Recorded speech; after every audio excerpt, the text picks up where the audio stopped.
A conversation with 60 Minutes producers Michael Gavshon and David Levine, Nice to meet you. who went all the way to Midway in the Pacific to see for themselves what they're calling the plastic plague.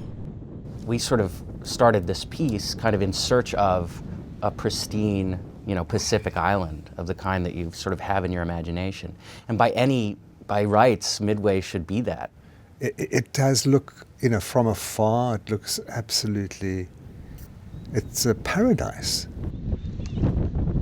But take a look on one of the beaches, or any of the beaches, and it's just strewn with these remnants of, crates and buoys and bottles and dead birds. Every single bird at Midway has plastic in its stomach, every bird. Plastic bags and children's toys. Combs, toothbrushes. Lighters. Lots of lighters. This is all picked up in the ocean and brought back and fed to the chicks. And that's where the tragedy is in your piece, right? That's right. The albatross is this giant seabird which has a wingspan of between 6 and 8 feet. This bird is just so charismatic. It is so funny, and they really have this huge personality. They're funny. What do you see how is a bird funny? Well, first of all, you can walk up to it, and some of them will just look at you and just kind of stare at you, and you stare at the bird, and if you get too close, they snap their beak. Also, when we were there, it was fledgling season, and so most of the birds were teenagers, sort of small and brown with fuzz. Sort of goofy. Goofy looking. And you know that they are living with this stuff in their stomachs, and it's very, very depressing. For many viewers, a story about such an enormous problem that seems impossible to reverse, it makes you almost want to turn away. While you were reporting the story, did you worry that viewers would be numb because it's so overwhelming? Did we worry that the viewers would be depressed, like us? Yeah. It's of our time. It is the story of our time. Plastics and the problems of plastics, particularly in the oceans. We found car bumpers, motorcycle helmets. And it's a real scourge. It's a real problem. And we really have to reevaluate the way in which we relate to plastics.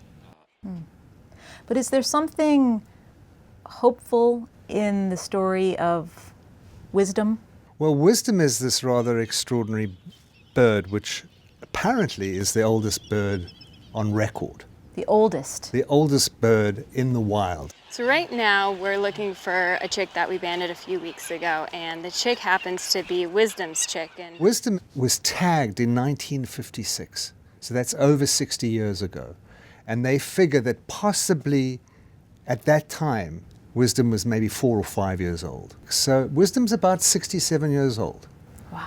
And Wisdom is still having chicks. And you can see her chick is that little guy right there. Oh, with a band. Yeah. Wisdom is one tough bird. Recently, the U.S. Fish and Wildlife Service has been filming Wisdom nesting. They filmed her just after her eggs hatched.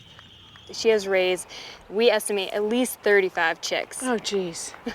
And I presume that around this area where we found this chick, there must be cousins and aunts and uncles.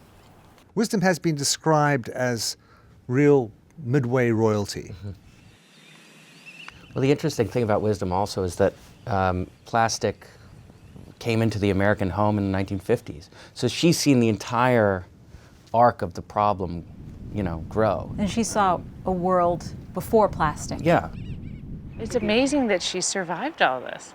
It really is. She has seen it all.